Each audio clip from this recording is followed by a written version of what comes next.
आपकी अदालत मध्ये भोजपुरी फिल्मचे सुपरस्टार रवी किशनवर आरोप आहे की हे अति महत्वाकांक्षी आहेत.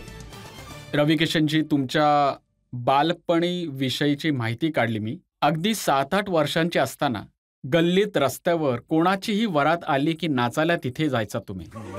हो. आणि वेड्यासारखे नाचतही होते. रामलीलामध्ये रोल मिळत होता सीतेचा आणि स्वप्न होतं अमिताभ बनण्याचं. हो रजतजी, तुम्ही एकदम अशी गोष्ट शोधून काढली आहे जी एकदम खूप कमी लोकांना माहिती आहे या देशात. हो, मी संगीत, जे की देवी भगवती सरस्वतीची कृपा होती, संगीत सुरू व्हायचं तर माझे पाय त्या तालावर असे नाचायचे. मला माहित नव्हतं कसलंही संगीत, कोणाचीही वरात, काहीही जाऊ द्या तिथून मी नाचायला लागायचो. ते तिकडे झालं आणि त्यानंतर रामलीलामध्ये ही कला आलीच. मग रामलीलामध्ये संधी मिळाली. सीताजींचा आईची साडी घेऊन जात होतो आणि वडिलांनी खूप मारलंही होतं मला जेव्हा त्यांना हे सगळं कळलं की नचनिया बनलाय मी. आमच्याकडे नचनिया म्हणतात ना. तर त्यांना हे माहित नव्हतं की हाच अद्भुत देश या नचनियाला सुपरस्टार बनवेल, आमदार बनवेल. ॲम्बिशियस तुम्ही खरं म्हटलं, कारण आमच्याकडे मातीचं घर होतं, आमच्याकडे काहीच नव्हतं. मी एक अशा पुजारीचा मुलगा होतो ज्याने वडिलांची तुटलेली सायकल आणि फाटलेलं धोतर पाहिलं होतं. आईकडे नवीन साडी नव्हती पाहिली कधी. मला असं वाटायचं की त्यांच्याकडे एक नवीन घर, आईसाठी एक नवीन साडी विकत घ्यायची आणि वडिलांना नवीन धोतर घ्यायचं. नवीन घर विकत घेण्यासाठी, नवीन साडी विकत घेण्यासाठी तुम्हाला वाटायचं की दीवार मधला अमिताभ बच्चन बनावं. हो हो हो हो हो, तुम्ही अगदी योग्य म्हटलं. मी काही करायला तयार होतो. मला आपल्या कुटुंबाला चांगलं आयुष्य द्यायचं होतं. मी काही करायला तयार होतो. मला त्यावेळी मला वाटायचं बस मला वाटायचं की हेच माझे देव आहेत. मी कधी देवाला पाहिलं नव्हतं. मला माझ्या देवांना असं चांगलं आणि सजलेलं पाहायचं होतं. तसंही नाही. पण मी ऐकलंय की मंदिरामधून चोरी सुद्धा केली तुम्ही. हो हो हो हो, मी देवाच्या मंदिरातून हो हो, मी हनुमानाचं मंदिर होतं तिथे दर शनिवारी जास्त फेरे, पैसे जास्त यायचे तिथे. फेरे घ्यायचं तिथे कारण नाणी चिपकलेली राहायची तिथे. आणि 10 पैसे, 5 पैसे, 20 पैसे, त्या काळी 10. तर एक राऊंड मारायचो आणि 1-2 नाणी तिथे शेंदूर असायचा आणि त्यावर पैसे चिटकवायचे लोक आणि मी ते पैसे चोरायचो. आणि वडिलांच्या दुकानातूनही पैसे चोरत? हो, वडिलांचं दुधाचं दुकान होतं, त्यातूनही पैसे चोरायचो मी. तर मारही बसला खूप मार. पट्टा, ते लेदरचा पट्टा असायचा आणि त्या पट्ट्यांनी ते मारायचे आणि त्यामुळे आज मी खूप मजबूत झालोय. आता बघा, एका पुजारीचा मुलगा खोटाही बोलला, चोरीही केली आणि मग चुपचाप मुंबईला पोचला हिरो बनण्यासाठी. चुपचाप नाही रजतजी, झालं असं की त्यांनी मला खूप मारलं होतं. त्यांनी रेड हँड पकडलं होतं मला सीताजीच्या रूपात आणि एवढं मारलं होतं की मला असं वाटलं की माझी डेथ होईल, कारण ते खूप रागीट होते. तर मला माझ्या आईने 500 रुपये दिले. बच्ची भाग जा, नाही तर तू ना बचवे, इथून तू निघून जा आता ट्रेन पकडून. आणि मी आपला जीव वाचवण्यासाठी पळालो होतो, नाहीतर मला त्यांनी मारलंच असतं. वडिलांनी तर ठार मारलं असतं. तर बरंच झालं त्या दिवशी तुम्हाला. हो, ते त्यांनी मारलं नसतं ना तर हे शब्द बोलण्यासाठी मी आता या कठड्यात तुमच्या समोर बसलो नसतो.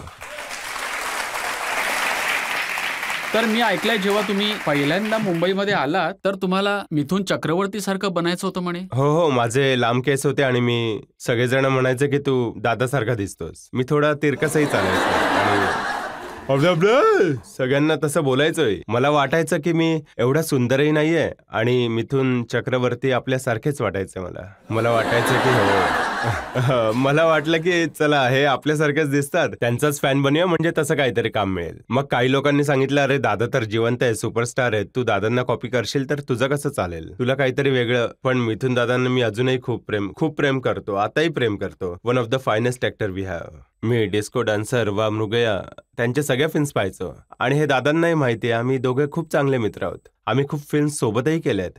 आणि हो, दादासारखे खूप कमी ॲक्टर आहेत. मग कसं काय काम मिळायला सुरुवात झाली? मी एक इम्रान खालिद एक डायरेक्टर होते. त्यांनी एक हृदय शेट्टी मास्टरांचा एक मुलगा होता. जुने विलन असायचे ते. त्यांचा मुलगा हृदय शेट्टी. त्यांनी सांगितलं की एक फिल्म आहे पितांबर, ते बनवतायत. तर ती फिल्म केली आणि ती फिल्म खूप मोठी फ्लॉप ठरली. आणि त्यानंतर एक फिल्म मग मला सवय लागली होती. मी बँड्रामध्ये राहायचो. तिथे एक छोटी 10 बाय 12ची खोली होती चाळीत. मग तेव्हा मला वाटलं की आता स्ट्रगल मला करायचाच आहे. हट्ट होता माझा. मग फिल्म मिळाली काजोल, उधार की जिंदगी. काजोल, मौसमी चटर्जी, जितू साहेब, के.व्ही. राजू साहेब होते. ते नाही राहिलेत माझे गुरु. कन्नड इंडस्ट्रीचे होते. खूप शिकलो मी त्यांच्याकडून. तिथून सुरुवात झाली. मग ती फिल्मही नाही चालली. मग आर्मी फिल्म मिळाली. शाहरुख खान होते, त्यात श्रीदेवी होत्या. ती फिल्म त्यापासून थोडं झालं. मग मिथुन दा सोबत फिल्म्स. मी असं स्ट्रगल करत राहिलो. एक हट्ट होता. मग लोक मला पैसे नव्हते द्यायचे. ते लोक मला म्हणायचं की पैसे नव्हते देत, काम करत हो, होते. मला असं म्हणायचं की पैसे हवे की काम हवंय. तर जर पैसे मागशील तर काम नाही मिळणार. तर मग मी म्हणायचो काम द्या, पैसे नका देऊ चालेल, मला फक्त मोटरसायकल मधल्या पेट्रोलचे पैसे द्या. तर असं करून मला कसंही करून काम करायचं होतं. तर तो कोणता दिवस होता जेव्हा तुम्हाला वाटलं की हो, आता मला रेकग्नाइज करत आहे लोक, माझी ऍक्टिंगची स्तुती करत आहेत? सतीश कौशिकजी, आता त्यांची डेथ झाली. त्यांनी मला बोलवलं एका फिल्मसाठी, तेरे नाम. त्याचा तुम्ही आता शॉर्ट दाखवला. सलमान खान होते त्याच्यात. त्या फिल्ममध्ये मी पंडितचा रोल मिळवला होता आणि त्यात बेस्ट सपोर्टिंग ऍक्टर नॅशनल अवॉर्डसाठी नाव गेलं होतं. हो. आणि तिथून लोक मला पसंत करायला लागले. पण काम मला नव्हतं मिळत. पण मग खूप साऱ्या फिल्म्स करून झाल्या होत्या. मला वाटलं की हिंदी फिल्ममध्ये आता मला काम नाही मिळत आहे. खूप रॅट रेस आहे, खूप सारे लोक आहेत आणि सगळे लोक मी हिंदी भाषिक आहे. मला असं वाटत होतं की खूप अडचणी येत आहेत मला. आता शुक्ला आडनावाला सुद्धा हटवावं लागलं होतं कामासाठी. खूप साऱ्या समस्यांमधून मी अशा वेळी मी ऐकलं की तुमच्यासोबत कास्टिंग काऊचही झालं. हा, हो, झालं होतं. म्हणजे हे रजतजी हे नेहमी होतं की, पण मी पळालो तिथून, बचावलो खरं तर. आणि मी फसलो नाही, कारण मला माहिती होतं की काही गोष्टी प्रामाणिकपणे घ्याव्या. वडिलांनी हेच शिकवलं होतं की प्रामाणिकपणाच्या रस्त्यानेच लक्ष मिळते, खरं असं यश मिळतं, शॉर्टकट्स नाही. तर मी शॉर्टकटसाठी आयुष्यात तयारीच नव्हती केली. आणि मला शॉर्टकट घ्यायचा नव्हता, कारण मला माहिती आहे मी टॅलेंटेड आहे आणि माझा एक दिवस येईल. सगळ्यांच्या जीवनात माझे सगळे मित्र स्टार बनले होते. अक्षय कुमार तेव्हा आलेला, अजय देवगण आलेला, 90sचा एक स्लॉट आला होता, त्यात सगळे स्टार्स बनले. तर मला वाटलं की एक दिवस माझाही येईल. त्यावेळी माझ्यासाठी सूर्य फक्त माझ्यासाठी उगवेल. त्या दिवशी मी खूप पॉझिटिव्ह विचारांचा माणूस आहे. आणि मी रजतजी तेच झालं. आपण ते खूप साऱ्या समस्यांना पूर्ण गोष्ट नाही सांगितलीत. काय झालं? कोण होती?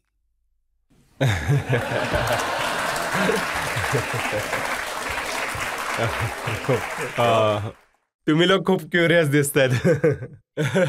बरं रजतजी,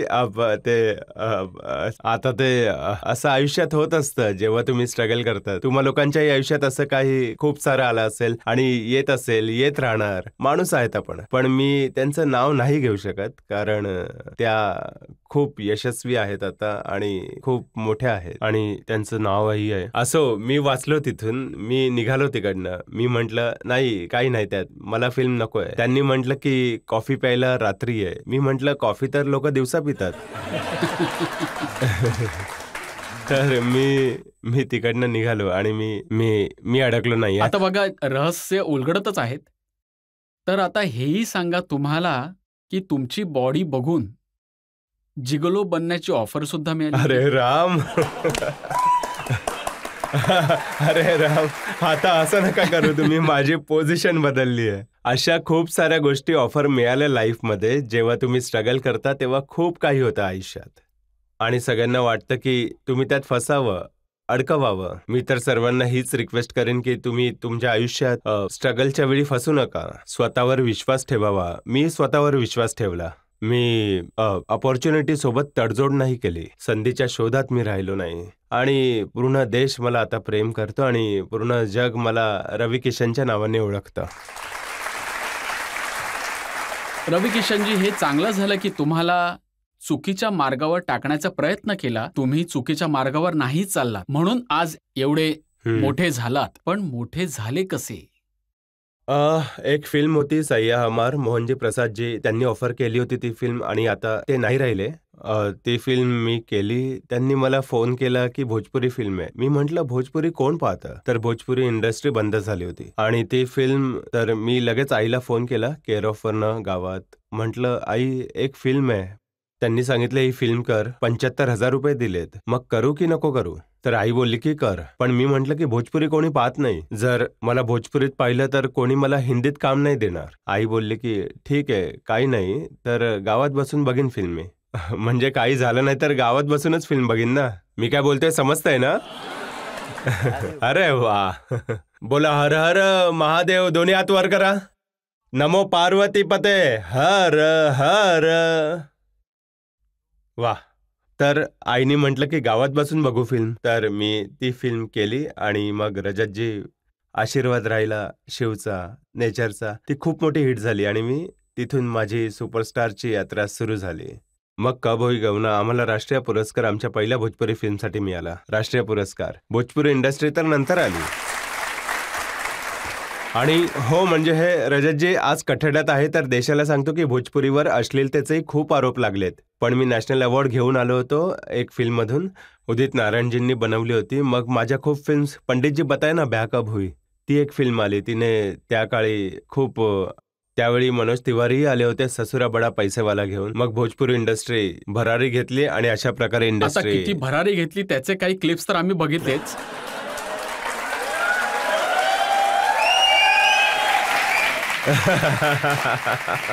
हे जरा रस आहे, आयुष्यात रस पाहिजे असतो. पण तुमच्या वडिलांची तर इच्छा नव्हती की तुम्ही इंडस्ट्रीमध्ये यावं, तर जेव्हा तुम्ही या रसात आलात तेव्हा त्यांनी पाहिलं. मग या रसाने सगळे दुःखाचे रस माझ्या वडिलांचे काढून टाकले. शेत गहाण होतं ते सुटलं. कच्च्या मातीचं घर नंतर मोठा बंगला बनला. गाडी आली, त्यांच्याकडे चांगले कपडे आले. संपूर्ण गाव त्यांना भेटायला आलं. सन्मान मिळाला. कर्ज उतरले.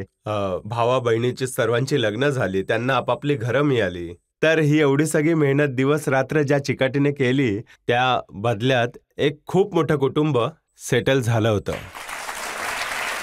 पण तरीही तुम्ही तुमच्या वडिलांना तुमच्या फिल्म्स दाखवल्या, जशी एक तुमची फिल्म होती जीना है तो ठोक डाल. हो. मारदे भान जिना है तो ठोक डाल. हो, अशी एक फिल्म होती. वडिलांना मी ती दाखवली फिल्म, पण मी त्यांना ते माझ्यात लीन होते. बस मला असं ते पाहत राहायचंय. वाह, या मुलाला मीच जन्म दिलाय का? त्यांना वाटायचं की मी घरी पुजारी आहे माझ्या घरात. हा हिरो कसा झाला? तर हे ते मला आश्चर्यचकित होऊन असे बघत राहिले आणि मग त्यांना वाटलं की देवच अवतरले आणि ते बघत बघत निघून गेले. ते माझे गुरुजी होते रजतजी. माझ्या आयुष्यात कोणी गुरु असेल तर मी जर कोणाला गुरु मानलं असेल तर माझ्या वडिलांना मानलं. ते खूप मोठे विद्वान होते. नाही, ते जेव्हा बघत होते की माझा मुलगा रवी फिल्म मध्ये शिव्या देत आहे, एका फिल्म मध्ये 452 शिव्या. हो हो हो. कोणत्या फिल्म मध्ये होत्या? 452 शिव्या हो दिल्या असतील मी एखाद्या फिल्म मध्ये. मी हे बघा, मी त्यावेळी सांसद नव्हतो आणि मी एक कलाकार होतो आणि मी केलं. आता मी शिव्या खूप अवॉइड करतो. आता मी सांगतो की शिव्यांचा एक ऑल्टरनेटिव्ह काढून घेतो. म्हणजे त्याऐवजी मी हे असं बोलू शकतो का? आधी माहित नव्हतं. मी एकदम अति उत्साही होतो. आयुष्यात काही काम मिळत नव्हतं. कामाचा भुकेला होतो मी. तर कोणी काय म्हटलं तू शिव्या दे, हे करून घे, नाच जरा. तर मी हे सगळं काही केलंय कारण मला जिवंत राहायचं होतं आणि बऱ्याचशा लोकांना असं जिवंत ठेवायचं होतं. म्हणून मी त्या ओघामध्ये, कारण माझ्याकडे काहीच पर्याय नव्हता.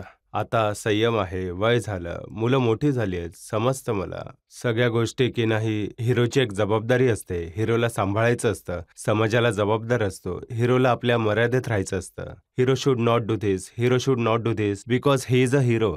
नाऊ आय रिअलाइज एका हिरोची खूप मोठी जबाबदारी असते. त्या चेअरला त्याला खूप सांभाळावं लागतं, त्या पदाला. आता अशा बऱ्याचशा गोष्टी आहेत. म्हणून आता खूप संयम आलाय, खूप शांत तुम्ही झालोय. म्हणताय वय झालं, वाटत तर नाहीये. नाही. आज सुद्धा तुम्ही ताज्या उमललेल्या कमळासारखे आज सुद्धा एकदम टवटवीत दिसताय. तुमच्या या युथफुलनेस आणि तारुण्याचं रहस्य काय आहे? खूप चांगला प्रश्न तुम्ही विचारलाय. आणि